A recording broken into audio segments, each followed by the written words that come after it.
Hi friends, வீட்டில் பழம் நிறையா பழுத்துட்டு இதை வச்சு ஒரு ஸ்வீட் பண்ணலான்னு எடுத்துட்டேன். பழமெல்லாம் உரிச்சிட்டு அதோட தோலை மட்டும் வேஸ்ட் பண்ணாமல் அதை எடுத்து நம்ம ஊற வச்சுட்டு நான் தண்ணி 2 மடங்கு சேர்த்துட்டு செடிக்கு ஊற்றினா நல்லா பூக்கும். இப்போ இதுக்கு என்னென்ன தேவைன்னு பார்த்துடலாம்.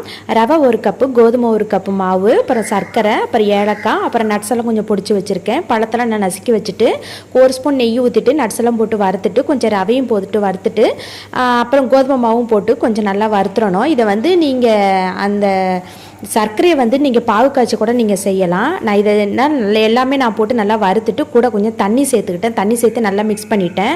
ஆனால் நீங்கள் தனியாக பாகு காய்ச்சி இதோட சேர்த்து கூட நீங்கள் வந்து எல்லாமே கிளறிக்கிங்க. இப்போ ரவுண்டாக உங்களுக்கு ஏற்ற ஷேப்பில் என்னென்ன டிசைனில் பிடிக்குமோ அந்த மாதிரி நீங்கள் ரெடி பண்ணிவிட்டு நீங்கள் வந்து தோசைக்கல்லில் போட்டு 1 ஸ்பூன் நெய்யோ எண்ணெயோ சுற்றி ஊற்றிட்டு 2 பக்கமும் திருப்பி போட்டுட்டு நீங்கள் வந்து எடுத்து நீங்கள் சாப்பிடலாம்.